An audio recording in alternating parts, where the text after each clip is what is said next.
喺我哋正式開始講 calculus 之前呢，我哋係需要了解一下乜嘢叫做 functions 嘅。咁我哋可以將 functions 理解為一部機器啦。咁一部機器嘅功用就係將一啲嘢變成另外一啲嘢。譬如話一部引擎啊，係可以將燃料變成動力啦；一部自動售賣機咧，係可以將錢變做零值嘅。咁 functions 喺數學上嚟講咧，都係一樣。佢係一條規則啦，define咗點樣將一個數變成另外一個數。咁原本嗰個數我哋就會叫做 input 或者係 independent variable。新出嚟嗰個數咧，我哋會叫做 output 或者係 dependent variable 嘅。至於變成嘅呢個動作咧，通常我哋會叫做 mapping。咁由於 input 係會有多過一個嘅可能性啊，我哋係會將成 set 可能嘅 input 咧叫做 domain of function 定義為。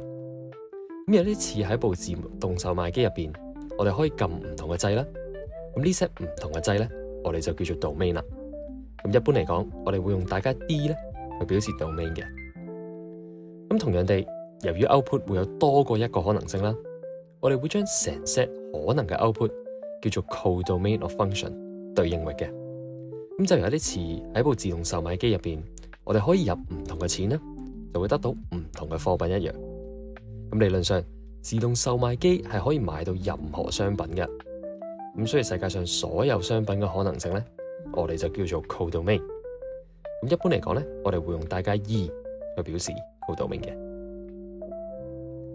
要留意每一個 input 只會 map 去一個 output 嘅啫。例如我哋喺自動售賣機嗰度撳一粒掣，咁除非佢壞咗啦，如果唔係咧，只會出到一種嘢飲嘅，唔會話呢次撳到可樂，下次撳翻同一粒掣會出橙汁。咁喺數學上嚟講咧，我哋就會話 every element in the domain maps to exactly one element in the codomain。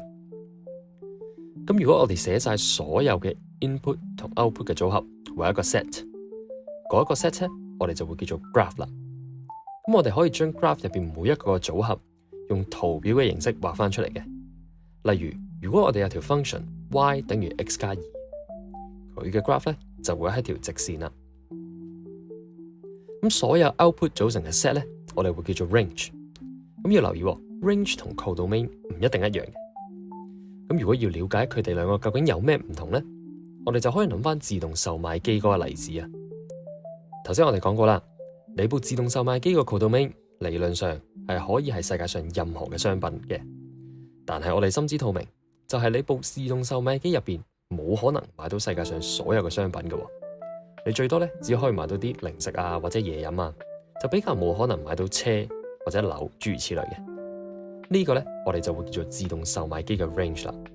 咁所以啊，佢嘅 codomain 係講緊一條 function 嘅 output 理論上嘅範圍，而個 range 咧就係講緊一條 function output 實際上嘅範圍啦。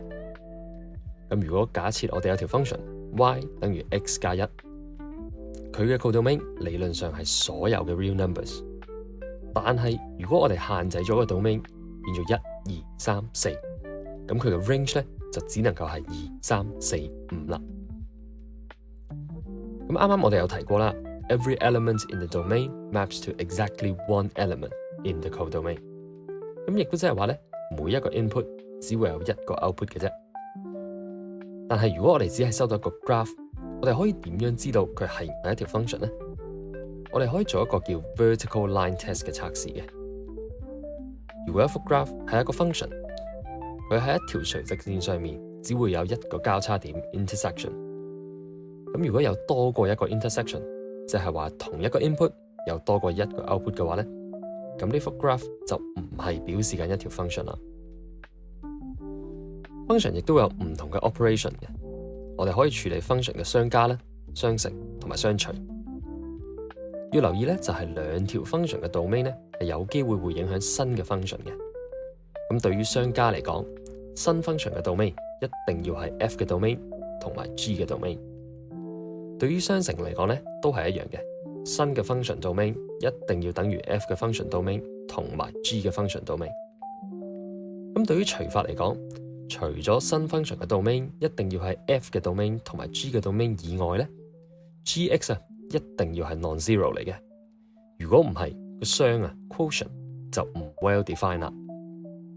另外啊，我哋可以透過將一個 function 嘅 output 連接到去另一個 function 嘅 input 嚟組成一個新嘅 function 嘅。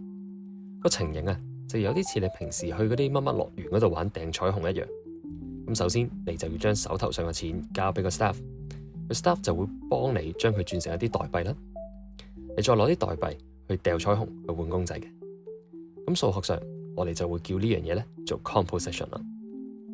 咁所以呢個新 function 嘅 domain 一定要喺 G 嘅 domain 入邊啦，同埋 F 嘅 domain 咧一定要係 G 嘅 codomain嚟。